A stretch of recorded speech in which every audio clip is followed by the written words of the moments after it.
Numa sessão relâmpago, de cerca de 2 minutos, os deputados aprovaram o parecer do deputado Osmar Terra, MDBRS, relator da medida. O texto tinha sido apresentado na terça pelo parlamentar, mas um pedido de vistas adiou a votação. Questionado sobre a rapidez da sessão, o relator considerou que os procedimentos tomados durante a votação estão de acordo com as regras do Congresso. O relator acolheu a emenda que prevê anistia para as multas e sanções aplicadas aos caminhoneiros durante a paralisação da categoria, entre o fim de maio e começo de junho. A emenda foi apresentada pelo deputado Nelson Marqueseli, PT-BSP. O texto inclui anistia tanto às multas de trânsito, aplicadas pela Polícia Rodoviária Federal, quanto às multas resultantes de decisões judiciais. Muitos manifestantes agiram pacificamente de forma ordeira, e outros tantos tiveram seus veículos bloqueados, mesmo contra sua vontade. Por essa razão, não se pode punir ainda mais a tão sofrida classe dos caminhoneiros, com pesadas multas previstas na legislação ou decorrentes de determinações judiciais, afirmou o deputado na justificativa da emenda. A proposta determina que os preços mínimos do frete devem refletir custos operacionais do transporte e devem ser divulgados a partir de regulamentação da Agência Nacional de Transportes Terrestres, com priorização dos custos referentes ao óleo diesel e aos pedágios. A ANTT deverá publicar os preços mínimos levando em consideração as distâncias e especificidades de algumas cargas. Também deverá apresentar uma planilha de cálculos usadas para se chegar aos preços.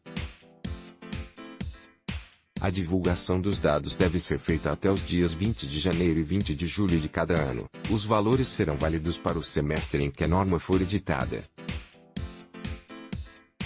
Caso os novos pisos não sejam publicados nos prazos, os anteriores continuarão válidos, mas atualizados pelo IPCA.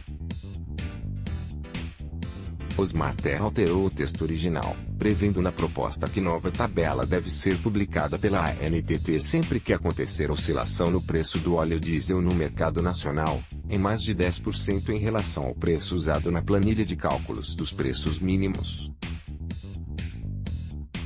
A AMP prevê ainda que os preços têm natureza vinculativa e, se forem desrespeitados, podem levar o infrator a indenizar o transportador. A medida provisória foi editada pelo presidente Michel Temer no dia 27 de maio, em meio às negociações para o fim da paralisação dos caminhoneiros, que levou a uma crise de abastecimento no país. O estabelecimento dos preços mínimos era uma das demandas dos caminhoneiros que estiveram no Palácio do Planalto naquele domingo, quando o governo selou um acordo com a categoria. Depois de editada, a medida provisória foi questionada na Justiça, tanto no Supremo Tribunal Federal quanto em instâncias inferiores.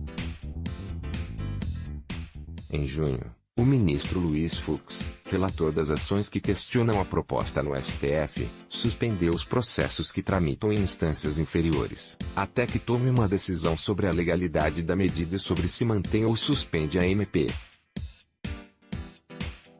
O ministro já realizou 2 audiências de conciliação entre os envolvidos, mas não houve acordo. Nova reunião sobre o tema no STF será feita no dia 27 de agosto. Até lá, o ministro não deve decidir sobre as ações.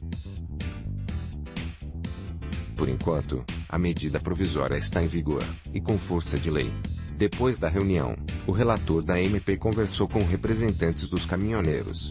Ele explicou que está em negociações com a Frente Parlamentar da Agropecuária FPA, para que a proposta siga para o plenário da Câmara.